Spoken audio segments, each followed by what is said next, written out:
Hello, and welcome to The Nature Connection, Science, Wildlife, and Environment Radio, with your hosts, Lisa and Nancy.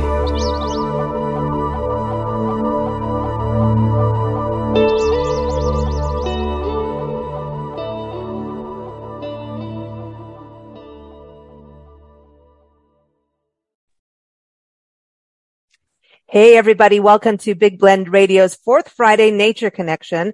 This is a show we do in collaboration with our friend Margot Carrera, who's an amazing nature photographer. I encourage you to go to her website. If you go to CarreraFineArtGallery.com, you can also find her under Margot Carrera on Etsy. Beautiful work, and in all kinds of beautiful pictures that you can buy. And then also, of course, obviously pictures. She's a photographer, but scarves and all kinds of amazing gifts. So I want to give a shout out to her on that. But today we're really excited to be welcoming two guests. Both ladies are ecologists and authors, Adrienne Edwards and Rachel Schleiger. They're the authors of the new book that's out through Timber Press, FIRESCAPIng Your Home, a manual for readiness in wildfire country. Nancy and I have been through wildfires, and sadly, as we travel the country full time on our Love Your Parks tour, we're also dealing with a lot of issues with parks that have been on fire. Most recently, Sequoia Kings Canyon National Parks and Sequoia National Forest have been ones. And now, like today, as we're recording this, Mojave National Preserve is on fire. So, when we think about, firescaping for your home, why are these two ecologists coming on our show? What does that have to do with nature? A whole bunch. So let's first welcome back Margot. Margot, how are you doing in San Diego? Do you have a beautiful day? It is gorgeous today. And I am really into this talk because I had a similar child event where we had to evacuate our home in LA when the big fire in the 50s was there. And then I recently was in the fire in Napa when Northern California was on fire. So I'm raring to hear what you girls have to say. Yes, excellent. I think we've all been through them then. I know Rachel has for sure. Rachel Schleiger is a plant ecologist and she specializes in restoration ecology.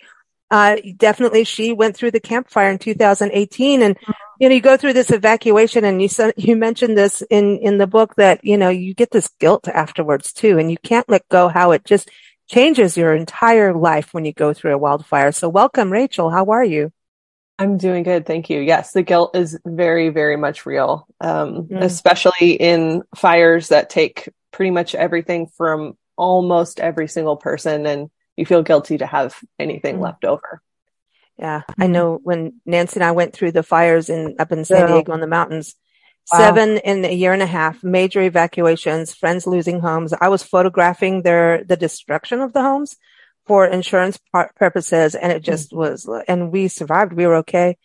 And we lost all these bed and breakfasts. It was the bed and breakfast capital of California, or at least Southern California. And it was so unreal. And it just, everybody started to look at how they, what plants. I mean, people had vinca, and then we're like, we shouldn't be having vinca, but it's such a beautiful purple flower. All these things changed, and as you know, but I also want to bring your co-author, Adrienne Edwards, on the show. Dr.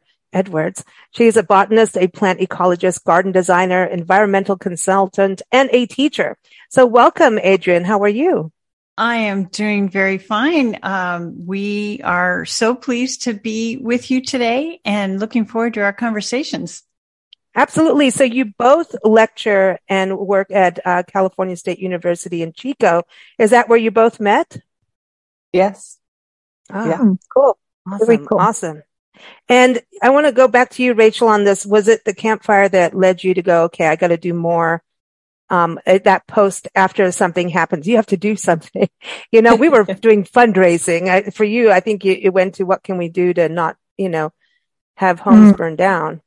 Yeah, absolutely. It's actually, a pretty interesting story. So yes, I went through the campfire. My family and I evacuated. We had to take dirt roads to escape. It was a really, really interesting experience. Not anything I would wish on anybody, but nonetheless, even before that, my husband works in fire mapping. And right now he actually has a team who's mapping the Mojave Desert fire right now. And so he's been working in this world for about 15 years now. And since he's been working in this world, I was noticing, wow, he's gone so much more now, and he's gone longer now. And I just had so many questions because I grew up in California. I grew up in the mountains of California, and I've been, preached about fires by every single firefighter that we saw every single year for every single field trip. I feel like we went to the fire station and learned. But I had never seen one. I'd never experienced one. And through him, I was experiencing all of this. And I was like, wow, is there something changing? What is going on? And so I started doing research, and I was like, nobody's learning about this. There's so much that there is to know about fire ecology, fire science, fire history in our state, in the Western US, in the US in general, and globally. But nobody's teaching about this. There's no curriculum for this. So I actually got a bee in my bonnet before the campfire and was like, I want to teach a fire science class. And so I got an opportunity through Butte College, because I teach at CSU Chico and Butte College, our local community college. And they were like, yeah, do it. So I started designing it, and really it was months later that the campfire happened. And so I'd already been on this journey. And then after the campfire, I was like, I need to get this class in place. I need to do this. And so I was working on that. And then I also was trying to think about what to do with my yard, because although our house survived, our yard was completely burnt for the most part. Most of the stuff in our defensive space closest to the house, all those plants pretty much were untouched. But the rest of our 2 acres completely burned up. Yeah. And I was talking to Adrienne about this, because I was like, okay, I'm looking for some information about creating safe defensive space, but also about supporting my habitat, because I abut pretty much just national forest, where my property is. And so I wanted to balance those 2 things. And I was like, I cannot find any book that talks about both of these things. And the amazing woman that she is, she was like, let's do this. Oh, that's awesome. That's awesome. And that's because it's really a big deal. When we went through the fires too, they were telling people like, don't put hoses on your roof. That doesn't do anything. But that actually saved a friend's house. And I remember driving up to Julian through Ramona and the San Pasqual Valley and seeing like one part where the road, like where the burn was happening on one side, and the other side had all this cactus, and it saved that part, So and I've seen that even on Banner Grade going down from Julian down into Enz Borrego. And then after the fire, though, we saw plants that no one had seen for years, decades. So it was kind of like this whole other, like, oh, this is exciting. But that's where I want to get to the nature connection part, because it was like, yeah, everyone thinks you should be on our home and garden show, which I agree. So we'll put you on that channel too. But, the nature connection part, Adrienne, can you fill us in on that part of that real big deal? Because things are getting hotter too, right? So doesn't climate change have to do with this? And also about not taking care, like habitat. In the book, I actually copied and pasted. It says, putting goals for fire readiness and habitat health together. If we don't take care of the habitat, is that part of why we have so many, wildfires? And then also, if we're not taking care of the real natural habitat in our backyards, is that also hurting us with our homes? So much so. And there's so much to unpack there. Sorry. No, I get it. We all live in different kinds of habitats. And the first step really, if you're going to live in the wildland urban interface, up in the hills, up in places that abut naturalized or natural areas, you need to understand those habitats a little bit better. So there's a lot of stuff in the news about how, we're not thinning our forests enough. We're not, we need to slash and burn. But the way that different habitats should be treated differs depending on where you live. In the Mojave, part of the reason that some of those places are burning so extensively is because of invasive species that are sort of growing in the intervening places where there used to be bare ground. Bare ground is not fuel. And so those fires are being carried more easily and they're more destructive than they used to be. And then, of course, you mentioned climate change. Climate change is complicated. It's not just a warming planet, and, warmer temperatures during the day and at night, but it's also going to lead to more extensive droughts and more extensive or catastrophic flooding. So things are a little topsy-turvy.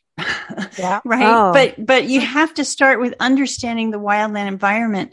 And if we all want to move to these beautiful places, the last thing we need to do is destroy them and punch holes in them like Swiss cheese to make defensible space. And so this was something that really motivated Rachel and I to write this book, because we're so passionate about wanting to protect the incredible biodiversity that we have here in the Pacific Coast region in Western U.S. I love your point. Go ahead. Oh, I was just going to say, I love you pointing out that native species are part of this big solution for our problems now. Because I always notice while we travel full time, so we don't have our own gardens anymore, but when we did, when we used to go to the nurseries, we always noticed that here's your one table of native plants and they all looked all droopy and sick. And then here's these beautiful ornamental plants all over the whole nursery that are in bloom and look really enticing.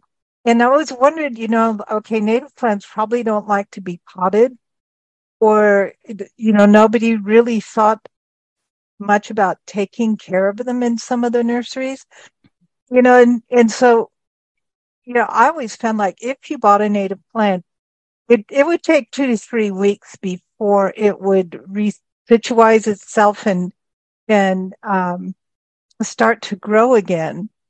A little bit linear than like some of the ornamentals, Yes. But still, they're still beautiful. And I understand the value of native plants in a landscape.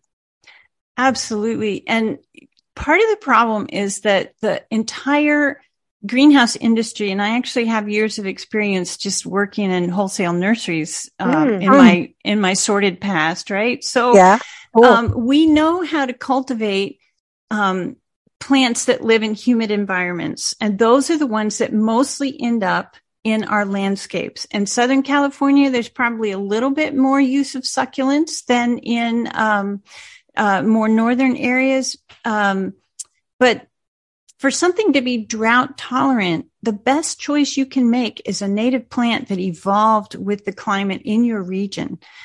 And so part of the problem with the nursery industry is that there's just not enough production of native plants. We know how to do it now. We know how to grow them now. You just need slightly different soil mixes.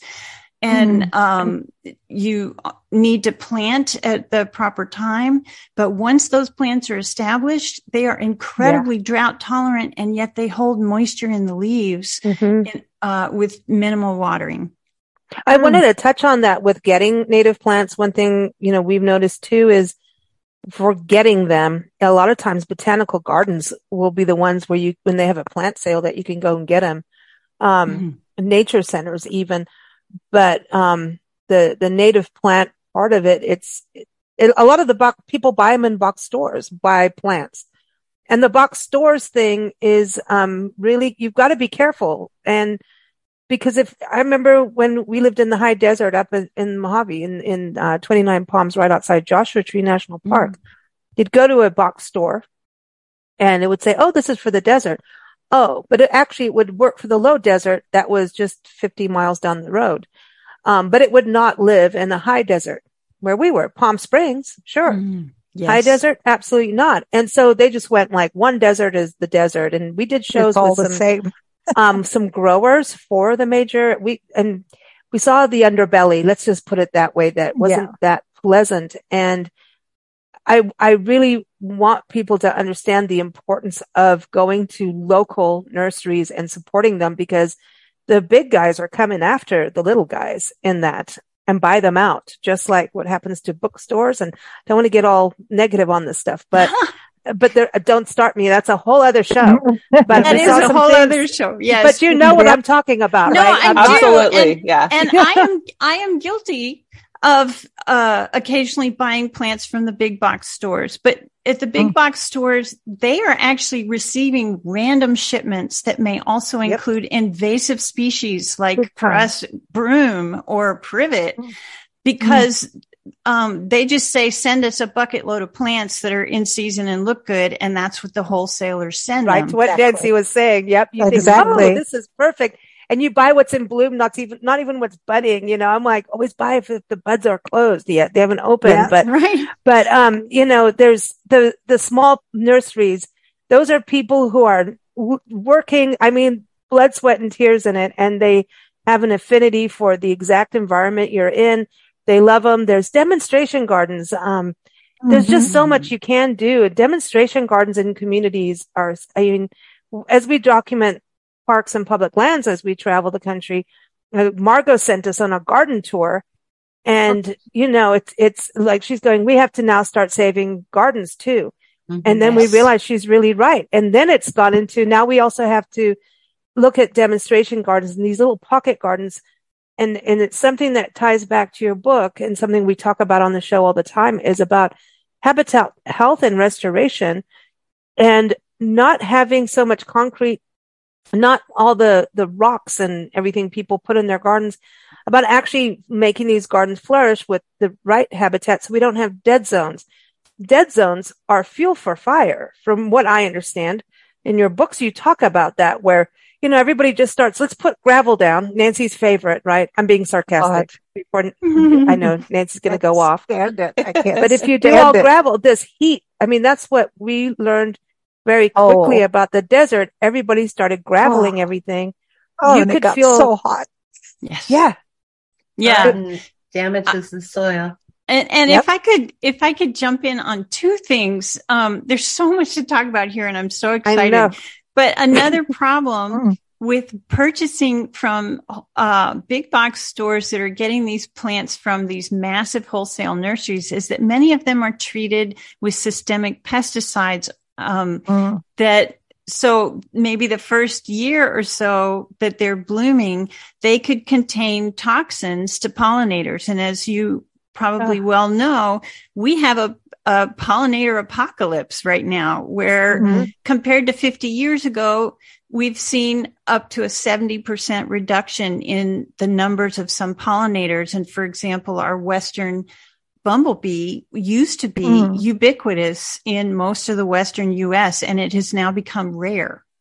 Wow. So that's another concern. It's sort of a hidden caution, about where you purchase your plants. You know, local nursery growers who are growing natives understand their plants, and they usually understand the pollinators and the interactions that they can provide, the services they provide in the environment.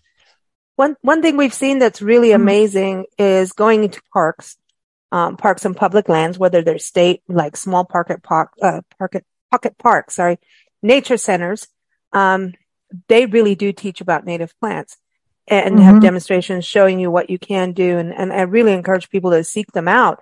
But we're seeing more and more. I mean, we really travel this country, and I'm not kidding. I mean, it's kind of ridiculous what we do, but we, you know, the Midwest, I always think about what has happened with the Dust Bowl, right? Wasn't that a big lesson for us? And now, you know, of course, then they had mass agriculture, which is just like in the Central Valley of California, and southern, like southwest Arizona goes through this too. So this mass monocrop style agriculture brings in strong pests, and then of course here comes the pesticides, right? I mean, I remember driving, you know, from San Diego to Tucson, where we lived at one point too. Now that's why we travel. And seeing those crop dusters, and I'm like, are we still doing that? Apparently we are. Going, holy cow, I wonder why I cough all the time.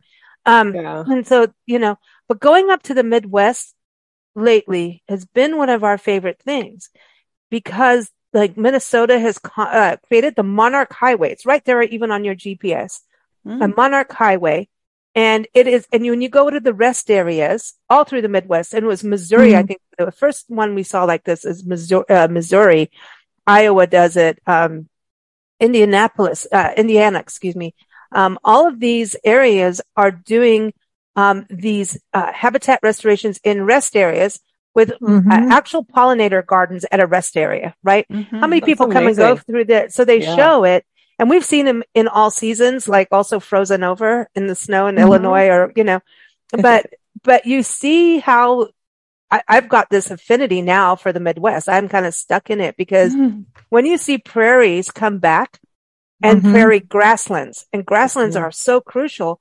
Yeah. There's a moisture that's there that when I think about when the grass gets really dry in the hills of California, like even outside the Bay Area, there's just in Central California, you just have these golden hills, which I find beautiful, but at the same time, like in fire season, yummy fuel. Yes. But it's amazing. Those golden hills of California, what you're seeing is mostly non-native annual grasses that we have brought in the last 400 years. And so we have changed the fire ecology just by that one action. Yeah. All the trees are now connected.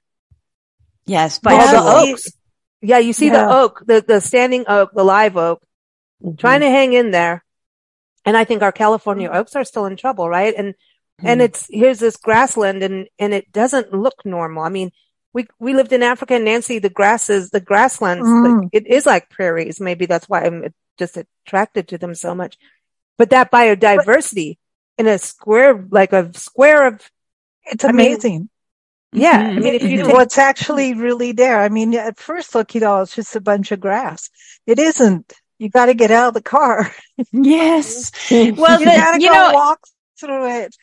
It's beautiful that you're focused on what's happening at the ground level, because yes, we've changed the ground level a lot. And of course, agriculture has disturbed a lot, and habitat fragmentation is the biggest source of biodiversity loss. Yeah. But, what you put on that ground surface is going to have such a huge impact on the health of your soil. Oh yeah. And if going back to this gravel mania, where to be drought tolerant, people were either putting down gravel or astroturf. Those, some gravel is good. Some gravel as accent and to break up fuel loads is great. So is bare ground. But then also having a mix of other sorts of living and organic mulches can work as well. But as Rachel will tell you, and Rachel's really good at talking about defensible space, it really depends on where you put these soil covers or bare areas. And of course, some areas, you should always have a pocket of bare ground somewhere to provide habitat for the organisms that need to interface between the soil and the above ground area. Oh, so right? would that be like, okay, you need a patch of soil where the water will collect so butterflies can go puddling? Yeah, that's a good example. Or the organisms that go below. There's a rampant use of these weed barriers, the weed cloth. And I just cringe whenever I see that, because yes, water will percolate through, but number one, within about 3 or 4 years, the weeds just grow on top of the weed barrier. And number two, you are creating a barrier that prevents all of the native bees and other soil nesting insects from going into the soil. And you're reducing the amount of carbon that can go into the soil. You're filtering it. 70% of our native bees nest underground. Yeah. Wow. Yeah. I didn't know that. Wow. That's interesting. And they're such better pollinators than the European bee or honeybee. Oh, right. The honeybee is livestock, right? And we love the honeybees, but they're not our native bee diversity. No, we don't count those. Wow. I mean, again, they're great for agriculture and what they do, But a lot of people think that they're native, but they are not native, and they're not as effective as native bees. Huh, this is interesting. Nature has it all planned out. Yeah, She does. Yeah, and then we come along and we change one tiny thing and think, oh, that doesn't matter. But it does. Mm-hmm. Yeah. I wanted to go to Margot. How are you feeling about reading the book and having, Adrienne and Rachel here? Because I know that you recently, went through some fires, you've been through them. Yeah. And you recently moved back to San Diego, and then you have to kind of, set up home and everything. Do you kind of look at what their book is, since, you're a homeowner and we're floating the country, but we do pet sit as we travel. That's part of how we be able to do these podcasts and do our work. So we're taking care of people's gardens across the country, which is also very fascinating. That's how very interesting.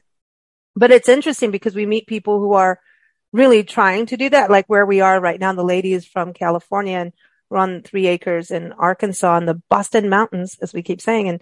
And she's done restorative work and works with the land. And there's so many bugs here that I'm so fascinated. I'm going to have to do like an Instagram reel of bugs. But cool. Margot, for you, going and seeing the book and being a homeowner, is it changing you about like what you want to do with your home? Because I know you're always working with nature. And when we talk about getting down with nature, Margot knows about that as a photographer too. Yeah. It's interesting also about the fire barriers. And I said I was up in Northern California where they had their big fires in 2017, through 2019. And then we moved back to California. But up there, what I noticed happening, and we aren't doing it down here in San Diego, is in the foothills where the grasslands were around the oak trees up there. They would bring in cattle and, or they would bring in goats, and they would have the cattle and the goats, actually all around the houses. In fact, I had cows right behind my house, and they would eat the grass up. And so that would keep that grass from, being so overgrown and fueling the fires if they should come closer to the homes. And this was in a close community that I was in. And the whole community would hire out, the farmers, and they would have the animals come in so there's a natural way, if the habitat is not, chased away, which the more we grow our home, spread out with our homes, we kind of chase the habitat away, where they naturally, like the deer would eat the grasslands here in California, or moose actually lived in California. So I noticed that, and I think that's one way we could keep the grasses down. But here in San Diego, oh my gosh, I cannot stand the rocks. Every home around us is full of rock gardens, and they're taking out the land and covering it up with rock. And I am finding here, for the first time in my entire life, that I rarely can see birds. So birds eat worms, right? They go into the grasslands and they pull out the worms, they pull out the grubs, they eat the grubs. And birdseed's not enough for them, that it's just not their natural diet. They take out of the earth their food. And so I'm not seeing very many birds around here. And I love birds. So I am changing the habitat to have spaces for the butterflies to get the water. And I put in the what do you call it? Milkweed. And my backyard this summer is full of butterflies. And full Very of, cool. Yeah. So, the milkweed plants itself every time the wind blows. So we know why it's called a weed. So I ended up with 2 plants, and now I have about 10 But I leave them, and they're sparsed out, and they're beautiful when they bloom. They're terrible when they're being eaten up by the butterflies. But I think they're beautiful. Yeah, I wanted to go to Rachel on that in regards to the space and what you were saying about the goats and cattle, because I'm fascinated about this. I know, I've heard a lot of success, but I wonder if Rachel can hone in on that about the spaces, because, the cattle part I'm concerned about personally, because I know our national forests do it and things like that, but I wonder, because they're not necessarily native. Are they harming the soil? But I think when the companies do it, maybe they're rotating it better. I don't know. But Rachel, do you have anything to say on that part? Yeah, actually. So thank you for for asking. I was kind of waiting for an in. First, you have to jump in here. There's there's 5 women on one show. I know. which is absolutely fantastic. We're powerful women here today.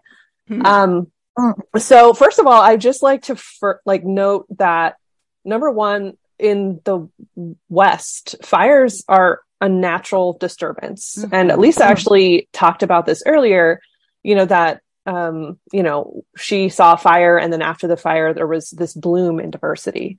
And this is because fire is the main way that these landscapes evolved over thousands and thousands, if not millions and millions of years. So when Europeans came here, they pretty much stopped the presses on fires. They're like, we don't want this. We want forests to be as thick as possible so we can sell them. And anybody who's lighting fires, like our amazing indigenous communities that they have been using to shape the landscape and use to support their communities, their tribes, we stopped them from doing that too. So we stopped about 200 years ago. Europeans stopped this process of fire from naturally occurring. So over 200 years of us suppressing fires, so much has happened in our wild landscapes that have made forests thicker. But thicker is not better. It actually drains more water. All these trees, they're more sickly because they're closer together. They're not as healthy. They're more prone to diseases. And we're seeing massive die-offs because of drought as well. So there's a lot of stress going on in these areas. So right now, we're in a really complex situation. We need fires to kind of come back in areas that they can come back, right? Not our communities, but in our wildlands, to clear things out, to make things healthy again, to get rid of pests. But it's so thick right now that it's really hard to do that safely. So what we need to do, and this is kind of what Margot was talking about, is come up with alternatives to being the fire. We need to play the role of what fire would be doing in our habitats that we love so much. And Adrienne said earlier that every habitat is different. So we need to know. So like where I'm in an area that would burn on a cycle 5 to 10 years. There would be fires that would come through, get rid of kind of the stuff on the bottom, the duff, some branches, maybe some baby trees, and it would clear it out. But in Chaparral, it is a completely different ballgame. In every habitat, it's a ballgame. So it's knowing the habitat, so you know what it needs from what the fire would be doing in that habitat. So we can keep those habitats as healthy as possible. And where we can, bring in fire. And obviously this has to be done safely, but there are a huge increase in what are called fire or prescribed fire associations. We have one here in Butte County. There's one in Humboldt. They are increasing. So what these are basically communities of people that say, I have a big property. I need to maintain it. I need to keep it safe, but I also want to support the habitat. I want to burn it. And I want to do that to help maintain it. So I'm not having to rake hundreds of acres, which is impossible. So there are these fire burn associations that you can be a part of where they can schedule a time to basically come to your property and burn. Obviously, this is something that's coming and is new, and only certain people can do it. But again, Margot came up with a great thing that has been happening, which is bringing in big herds of critters to do this. And so, Lisa, you were concerned about cows. Yes, I am definitely concerned about cows as well. They are, number one, picky with what they eat. And number two, they're humongous creatures. They're not light on their toes. No. So goats are what is happening up here in Northern California more so than anything. There's tons of different people. I actually know of 2 different people that have basically, they rent their goats out. They put up little fences and they'll set them up for a certain amount. Can you send them over now? Because I like to play with goats and do goat yoga. I'm just kidding. Yes. I mean, come on, who doesn't want to play goats? Goats are the best. All right. They're Sorry, I didn't mean to interrupt, but no. When Margot's saying goats and now you said goats and I'm like, I want to play with goats. I love goats. They'll eat anything. They'll eat poison oak. They'll eat blackberry. They'll eat anything. And that is the problem. Hold on, Rachel. Hold on. Uh-oh. You have to keep them away from things. Yeah, but one problem with goats is with Himalayan blackberry. This is a good example of an invasive species. We all love blackberry, but they're very, very invasive all over on every continent they occur. The goats will eat the leaves off of them and leave the canes or the stems. And then they just get fertilized and resprout even better. So the Kara tribe up in Northern California and Oregon, Washington areas have been, they might bring in goats or they might burn, but they've also been taking bulldozers to pull out Himalayan blackberry. Wow. Anything that when they're really thick, and then they restore that habitat. I know that there are people doing restoration with along riparian corridors in the Southeast where they will dig out what they can. Where it resprouts, they actually have to cut the stems and paint them with a little bit of herbicide just on the stem. So, having herbivores in the landscape is another option. Fire is an option. Fire will not destroy some invasive species like blackberry either. And so we have to use a multitude of different tools and then collect data to see what the responses are. Now, cattle are just, they're heavy and all, but so are moose, right? So disturbances like what they do with their feet, their hooves and feet, are big, but disturbance is not always a bad thing. So again, it's really, really important for people to get out there and make observations about how the landscape is changing or not. And for different areas. Yes. Like you were talking about each place being very uniquely different. And I think that's really, it's like a general garden. You have microclimates within your own garden, your own backyard. Yes. And so that's something so important to look at. And I think it's interesting because I think what Margot's talking about too with these companies coming in, I've listened to interviews with the goat people and I'm like, I want to come hang out with you can I be a goat? Yeah. I want to be a goat person for a day. But I think it is interesting because I'm like, what about the cattle? But then maybe they're not there, so much that they're creating too much of a disturbance if they balance it out correctly. And I think the people doing it probably know that terrain. Maybe, I don't know. Just have those conversations. And like you're saying, get that data in. But everything is different. And like the blackberry thing is crushing because I do love blackberries. But Nancy and I were just talking to friends going up the coast. They're going to do a California road trip. And we're like, you've got to go to Gold's Bluff Beach. Margot, you remember when we had saved the Redwoods League on the show, Sam, us talking about this where we went down a dirt road. It's in Oric, California, up in the Redwoods. Oh, yes. And you go down this dirt road that winds and winds through the Redwoods with ferns. I mean, you're like in Jurassic Park.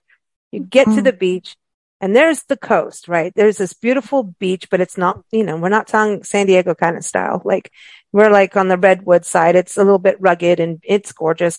And there were elk eating blackberries on the beach. And I'm like, I'm not leaving here Nancy's really like, we're not funny. leaving. We ended up in a very weird motel that had AstroTurf in the rooms. Oh my God. and remember, every feral time we cats. opened the door, feral cats would run in the room and be like, oh, no. All right. So Yeah. we shared our sandwiches with them. We were like, whatever. We're hanging out with cats. And that motel has since gone because we drove through there, February, That was crazy. last year. But we loved that. That was just like Yeah, one it of was those cool road crazy. trip stories, right? But I didn't know these blackberries because you see them like you're talking about in the Southeast. Now that I think about it, I've seen them in wildlife refuges all over. They're And all over. like, Now anywhere we do have native species, but they're not aggressive the way that it's called Himalayan blackberry. And they really truly are invasive on every continent except maybe Antarctica. Yeah. Wow. So we could just harvest them and make a bunch of wine. Yes. Blackberry wine. Yeah, there you go. But the thing is, the consumption of water by specific plants makes a huge difference. And so when we're looking at the climate change, which happens sometimes naturally, but mostly not, we have planted plants that use more water in an area than that area can sustain, And so we're killing off the natives by lack of water because the non-natives, for some reason, are way more aggressive.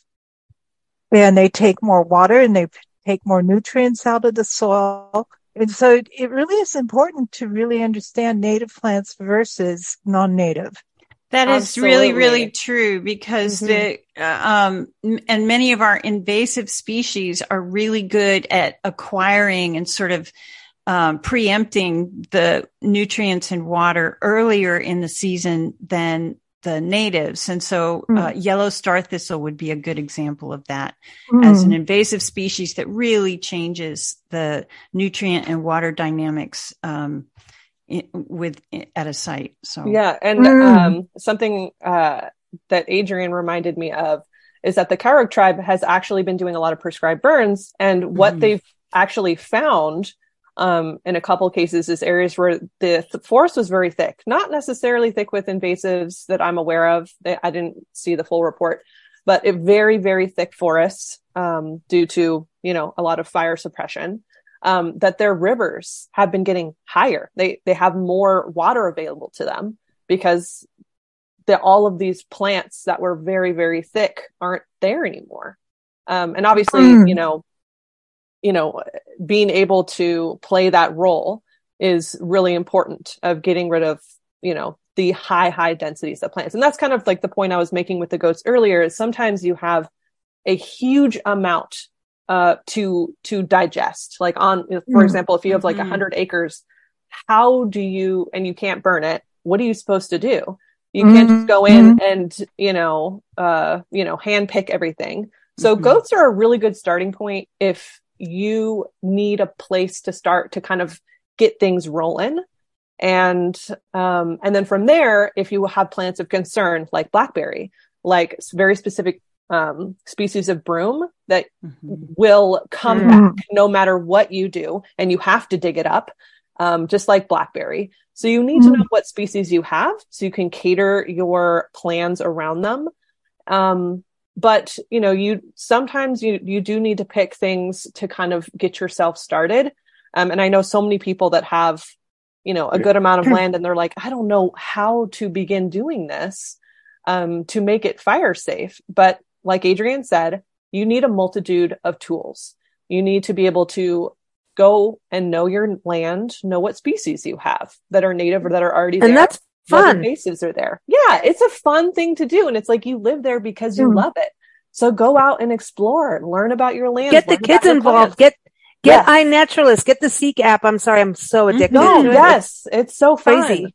So when you do that, go and know, and then you start learning about what they need. You have all those different tools. We went to Buenos Aires National Wildlife Refuges in southern Arizona, just south of Tucson, and it's on the Mexico border. And it has, I can't believe it's a huge acreage, right? But it's on the border. So they were bringing back shortgrass prairie because the pronghorn lived there, and they were bringing back the pronghorn And also the quail, the bobwhite quail, Nancy, is that? I think it's bobwhite. I don't want to say the politician name, but anyway, there's a quail. And we don't want to talk about politicians who killed them and I don't know. Anyway, we'll just leave that alone. Yeah. But it is funny if you're going to go canned hunting and then you get shot in the face. I'm like, anyway, sorry. I didn't say it. No, I did not say that. I didn't say it. I did. Boy. But anyway, the quail are cool. So they had to look at this habitat, but they have in the same refuge just up the road, a mountain setting with bear. And this is where jaguars do cross over. Mm-hmm. Yeah, and, this is part of that area. And, I think El Jefe went through there, he's not there with us anymore, and then you go in the other area and it's wetlands in Arizona, and Arizona has some amazing wetlands. And, the biodiversity here was insane, but it was an old ranch. Speaking of cattle, Marco, you got us on the cattle thing now. But it was this cattle ranch and they took it over. And of course, the community, when they first took it over, got pissy because, it's our ranching community, but they're like, your water's going down. So they go in and we've talked with both, superintendents over the years. And I know they have someone new, but they do all these prescribed burns at certain times in certain places. Mm-hmm. And, Josh Smith, who is a pollinator expert, who was one of the refuge superintendents we went out with quite a few times. We went out in different seasons. We had a really good monsoon season one year, summer monsoon season. And then he's like, it's time to burn. I'm like, but it looks so pretty. Mm-hmm. Burn. They burned. And the next few months later, we came back. He took us around and I couldn't believe it. The water, there was this area that was for the cattle, right? There was water. Aguirre Lake actually came in, it filled up, and it didn't even make sense. One area where they weren't burning, they were losing water, but you could see that there was ranching going on around. But this area where they were restoring and burning, the water came back. Mm-hmm. And so he's going, this is some interesting stuff to look at. Then he took us out to where they had burned and then came back and he showed us what is known as forbs. And now when I'm going places, like Nancy will go, what are these flowers? I'll look at them. I'm like, they're forbs. That means it's healthy. He goes, if you have forbs, you're healthy. And there are all kinds of little forb flowers. I got addicted to it. And so I'd go out and photograph. And and this is what he said would happen. When I'm going out photographing these flowers, I would find, and even, you didn't even see them until you bring it up close on your computer screen and zoom in. There would be maybe 10 bug species on one poppy flower, for example. Now, you know the size of a poppy flower. 10 species of bugs right there. Worms, spiders, little thingies that I have no idea. I don't want them on me, but I'm like, this is some cool stuff. And he was like, that is healthy. That's what we want. It's Horton Here's a Who. There's a little world in that flower. Yeah. Yeah. I mean, it's amazing. It was one of the most interesting things to follow and see it actually work, because we always look about management and humans getting involved, but like you're saying, all the tools. And I wonder about the water being retained there than on the other side of the refuge, because that's where they were doing the burning. I wonder about that. Yeah. Now, thinking about what you've written in your book, and you girls have put the tools in there. But I wonder if that can help retain water by just letting the actual natural ecosystem come back. Well, and the idea of gravel and cement, how can it not heat up the ground below and kill things underneath that are supposed to be there? Yeah, well, gravel is underneath gravel, the soil can stay cooler. However, you don't have all those little plant air conditioner swamp coolers going, so you don't have transpiration.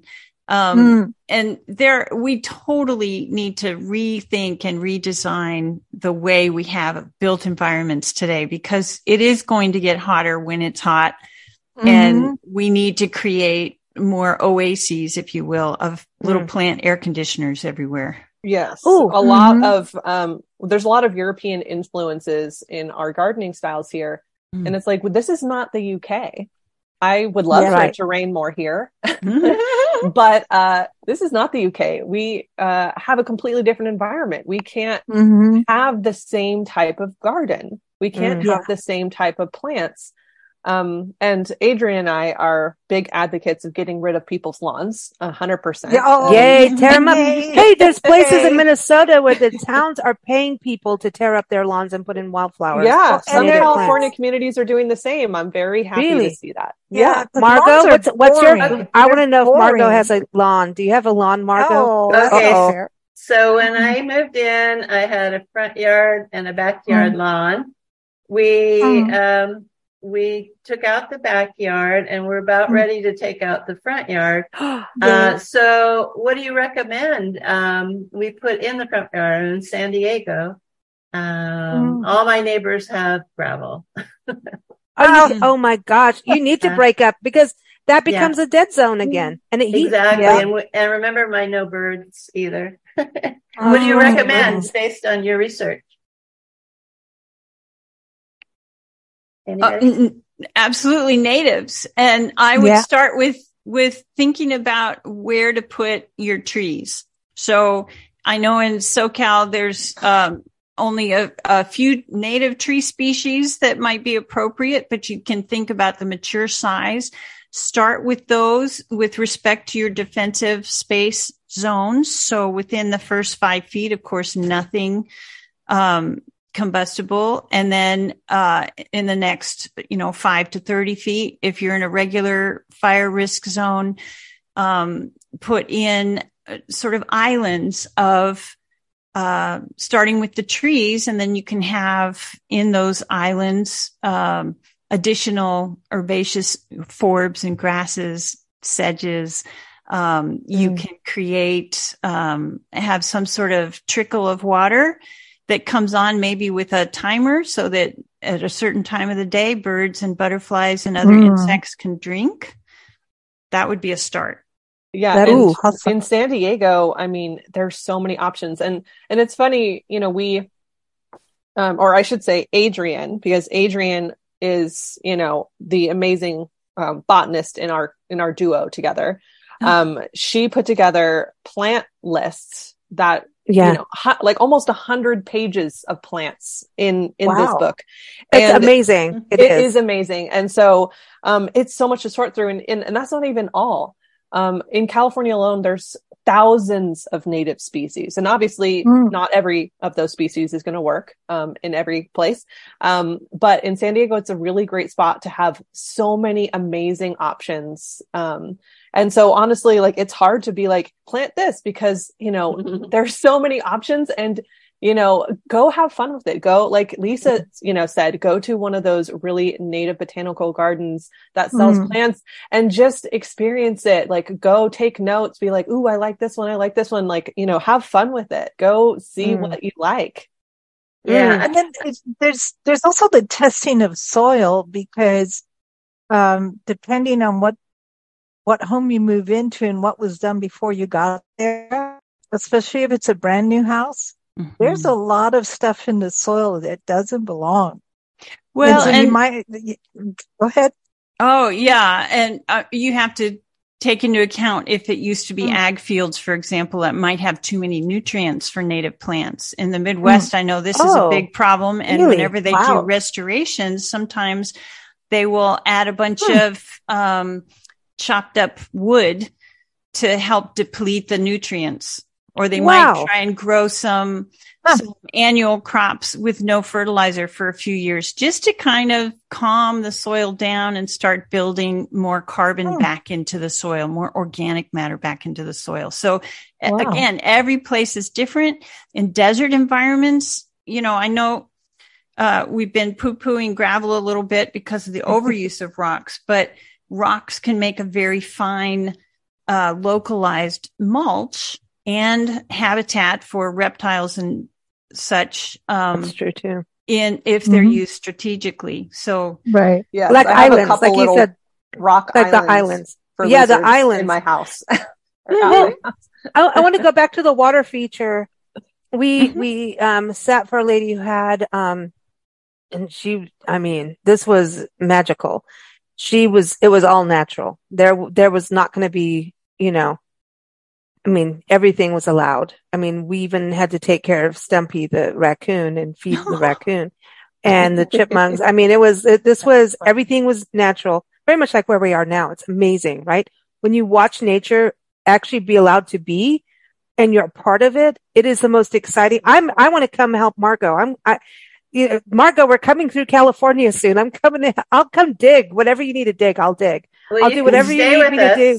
I'm going to come dig in your garden. I'll help plant. I'll do whatever. Like really, I love it because you see all these little creatures, and when you have good soil and you see worms and stuff.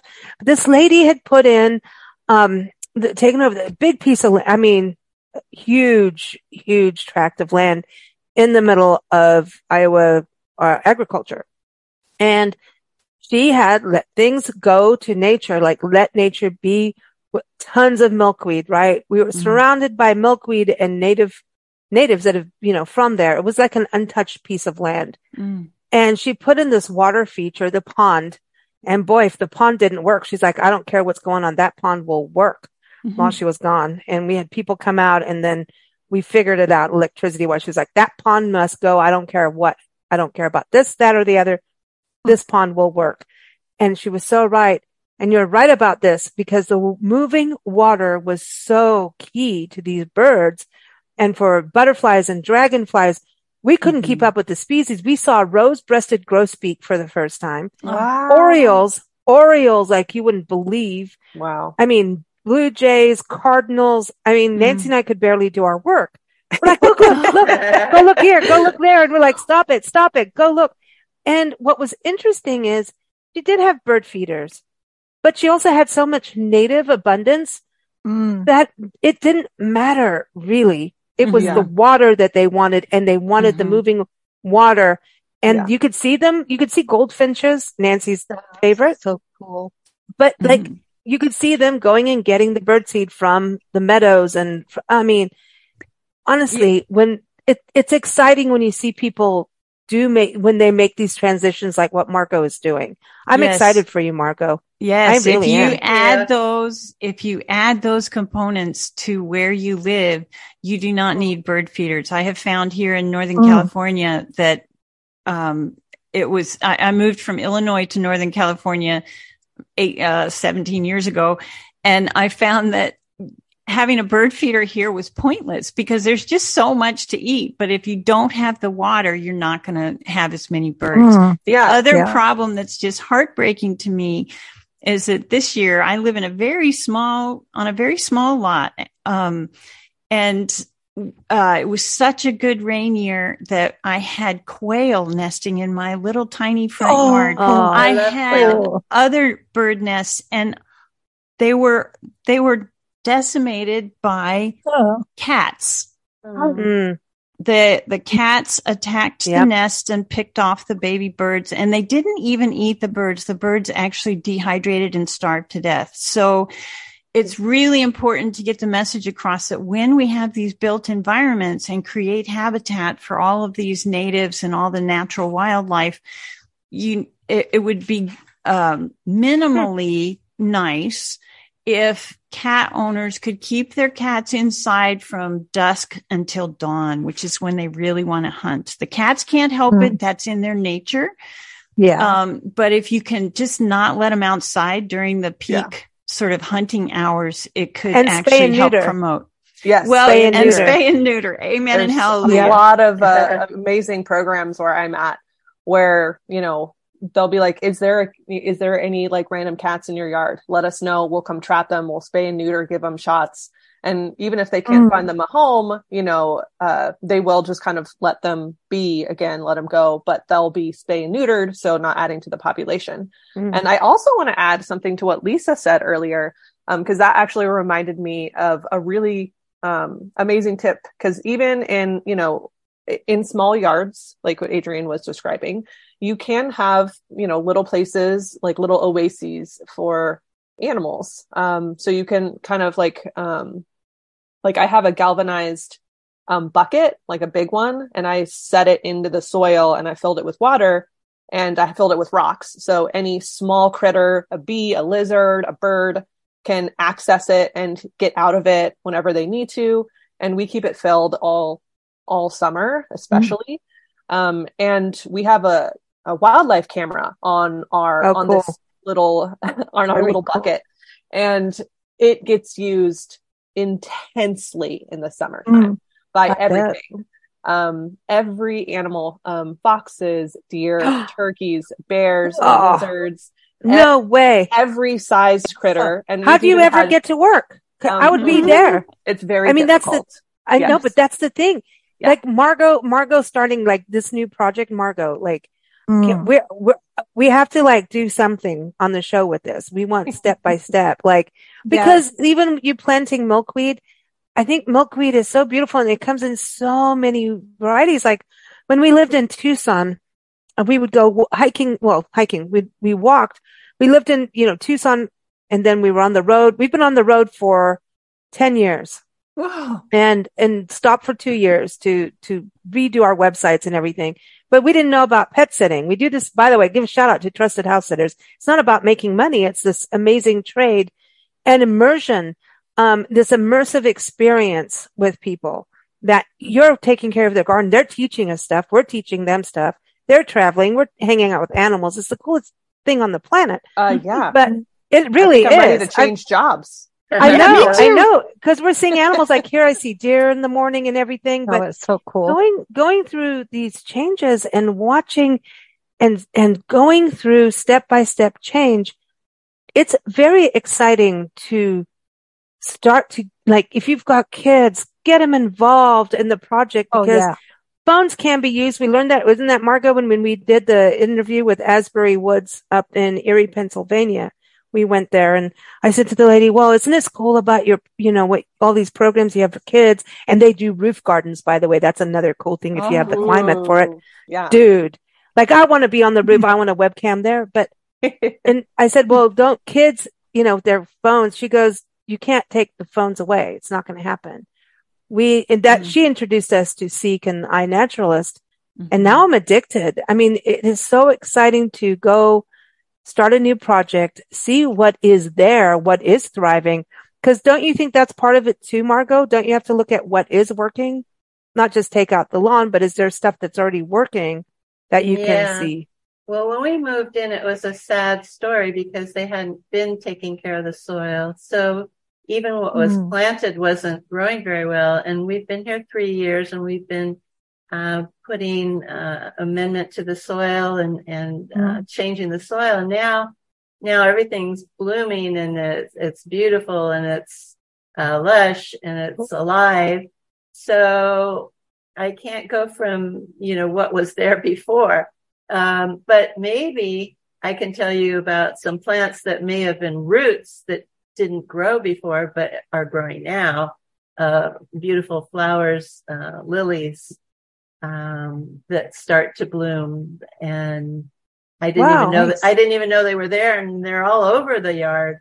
So they just weren't, the soil wasn't abundant enough when we came, but we amended it and it's starting to come back. Well, I think milkweed does it. Yeah. Going back to the milkweed that I was on that tribe and then I got excited. Okay. I got excited. But the milkweed in Tucson, I was like, what is this vine I'm seeing growing out in the, we lived in this apartment for this 2 years while we were doing everything and would hike in the 4 a.m. in summer. And you would still see snakes out hunting. It was cool. And owls and it was 4 a.m. You'd see the sunrise. It was like this spiritual walk we would do every morning, Nancy and I. And no matter what, whether you wanted to get up or not, it was like, we got to do it. Cause once you're out, you're like, oh my God, look at this. The cholla is blooming. The bees are in the cholla flowers. You would see everybody wake up and the birds do their thing. And it's like, no one's here. Yeah. Cool.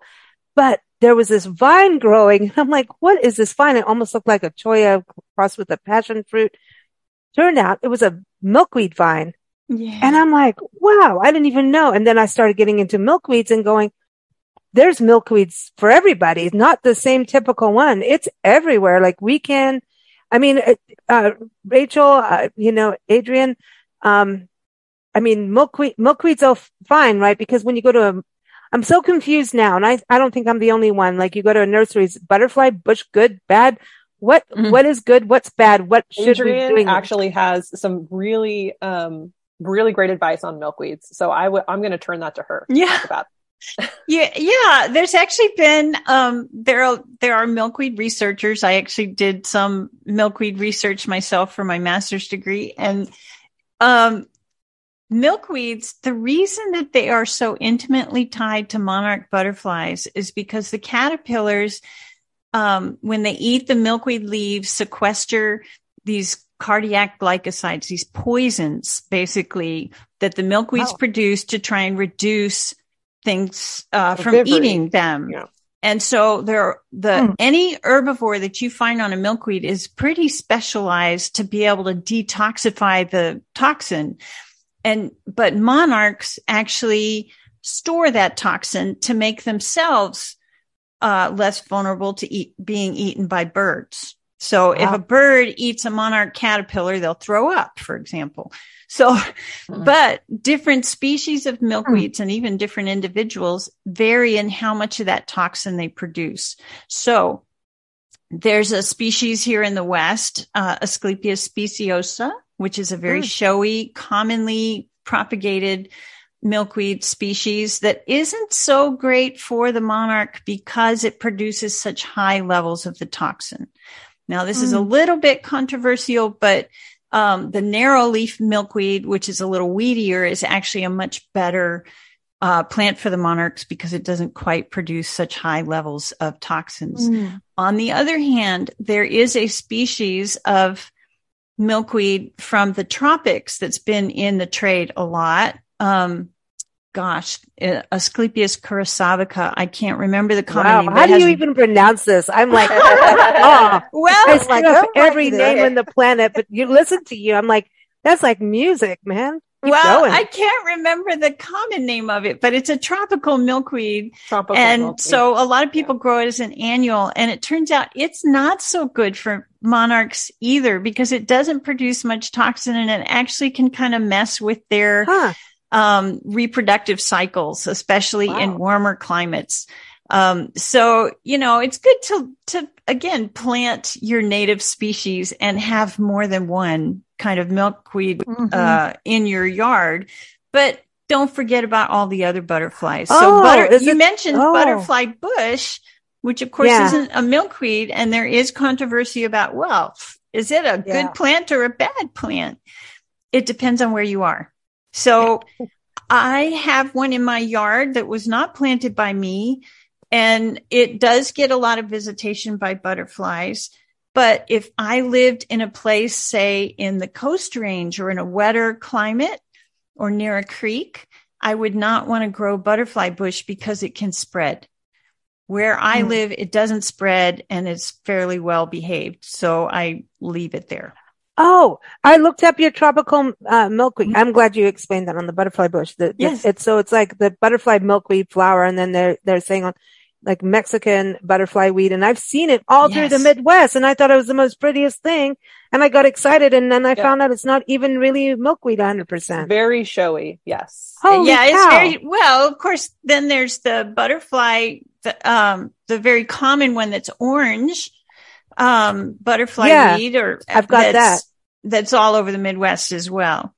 But I've seen this one. It looks, and it's a tropical. It is a non-native milkweed, so it is a milkweed, but a correct. Asclepias curassavica. See, that's why I don't pronounce any of this stuff, right? You did a great job. I had fun doing it. It sounds like a good thing, but that's interesting what you're talking about. One thing in your book, you also put in creosote bush, which was interesting to me because in Julian, when all the fires happened, they came around and said everybody had vinca, and that turns into oil. Like that helps burn your house by having the vinca, because people literally had lawns of vinca. And one house we lived in was like that. And so I started going, and then creosote, which I believe you both are better plant people than me by far, is one of the most ancient plants we have. The Native Americans used to drink creosote tea, and there's circles of them up in Lucerne Valley, up in the Mojave Forest. And that's when you get into the Mojave area, and you will see them. So I'm really also sad about the fire right now. It's a creosote, but then I always thought creosote would be more of an oil burning, maybe scary thing to have in your garden. So absolutely. But if you have enough space and can plant it in sort of an isolated island, away from your home, and keep it clean. In other words, keep it pruned, kind of sculpt it by pruning it and making sure there's no dead stuff around it. It will be just fine. But you don't want it right up next to your house. Creosote bush is a wonderful native plant for all sorts of organisms, supports all sorts of I love creosote. And it smells, when it rains, it smells like pee. Oh, I know. Sorry, it's true. It does. It smells. It does. And I think that's a really important point that Adrienne made. You know, there's a lot of native plants that are, you know, in the big no-no list, you know, in terms of like their potential flammability. But especially if it's like a shrub or a tree that's in the no-no list, like for example, where I am, everybody's like, get rid of your pines, get rid of your manzanitas. You know, the manzanita? Oh my gosh. And it's interesting to me because, pines can be sappy, and sappy can basically allow the fire to get up into the tree very quickly. Which I get. And then, with manzanita, it burns hot. It takes a lot of heat to actually light on fire, like a lot of heat. That's like what happened in Julian. Manzanita was like, manzanita was bad. Yeah. But, if you love a certain plant and you really want it in your yard, plant it as far away from the house as you possibly can. And like Adrienne said, create space, give it lots of space, give it lots of love. And there are ways to mitigate, keeping certain plants in your yard, and be as safe as you possibly can. So it's just about knowing as much as you can. And if you evacuate, pull it out. Evacuate, pull it out and take it with you. You know, it's funny. We've done so many evacuations when, the one fire happened, and it was the very first big wildfire. And it was from the DEA clipping down a power line after somebody growing some pot. And I'm like, okay, here we go. But anyway, so part of like I can't explain where it was. You have to look at, and that's a whole other thing in the mountains, man. You have no idea if the fire is really in your backyard or not, because it moves and it's weird. But anyways, so Banner Grade, at the beginning of Banner Grade, which is this mountain pass that goes down to the desert, and it's beautiful. So it burned, and it even had yuccas, and it was like that high deserty, but not Mojave desert, right? And there was this wisteria that was growing there. And I know, and they had like wild lilacs, because people grow lilacs all throughout Julian, daffodils, all of that. But they had wild lilacs, and the wild lilacs came back the next year. And I was like, oh my God, this wisteria came back. I remember driving up from going down to Borrego, and we're all so depressed, right? And I drove up and I saw this wisteria came back, and I was like, son of a gun. That's not what I said, but you know what I mean. And I was like, I almost like literally tears, because it was still there. I know it's not supposed to be there, but the resiliency, and you guys talk about resilience in your book, made me cry about this wisteria. And I remember coming to Nancy, remember? I was like, there was it was this beacon on this mountain pass right before you got into the mountains. And I don't know, but it came back. And that area, beautiful plant, was the one that we really learned about fire. Go afterwards. You're going to see, I mean, we had Cuyamaca Forest with all the azaleas, and we were actually on a hike before we really had to evacuate all the way to Arizona. And that is where it burned. And we came out of that hike, and Nancy and I saw this fire, and I'm like, this is the one. And it was the one that Cedar Fire made history at that time. You win with a campfire. I wish I didn't. But I know. I'm not kidding. I know it's not funny. It sucks. But it's important. And no matter what, going through a fire is going through a fire. And, we need to give any fire prone community as many tools as they possibly can have to build, really strategic plans for the community, for families, for their properties, and that's really what our book is all about, is creating, dialogue, allowing people to get to know where they live more and, support habitat, support wildlife. We want to see these critters. We moved here for these critters. So we need to support. Yeah. Right. Well, thank you for your book. I think you've got so much information. It's a Bible for anybody living in the West. But honestly, I think it's, maybe not the plant list will be the same for the East, but things are happening. I mean, look at what's going on in Canada, so, I'm just saying you've got some very solid advice for everywhere. And then look at the plant list according to where you are. But it's also just, I want to look at the plants, but you make us really think. And I think the concepts and going through this makes you really look at where you are and have some value, and kind of comes back to, don't go through a fire and then get the book.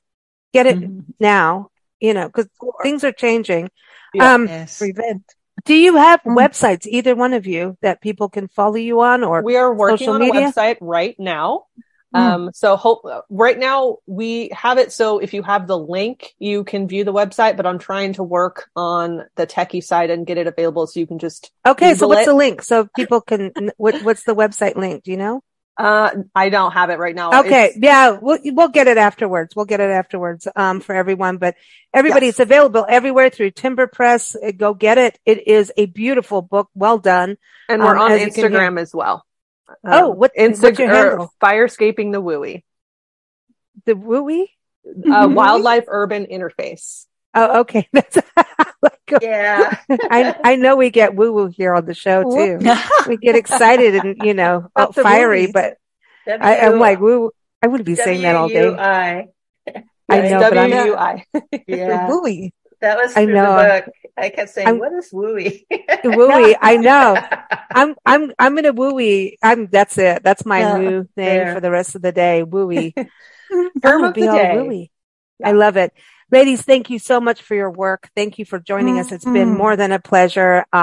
Everyone, we are here every fourth Friday with Margot on our Nature Connection show. So keep up with us at bigblendradio.com. Of course, CarreraFineArtGallery.com as well. You can find Margot Carrera's work on Etsy as well. And we're going to be talking more plants next month as well. And keep up with us at BlendRadioandTV.com. We have our Nature Connection section there too. And you will also find this interview coming up in our big weekly Blend magazine and other ones as well. Thank you so much, ladies. Everyone take care. Let's go to the garden. Yes. Let's go. Thank you for your great work. Yes. Thank you so much for having us.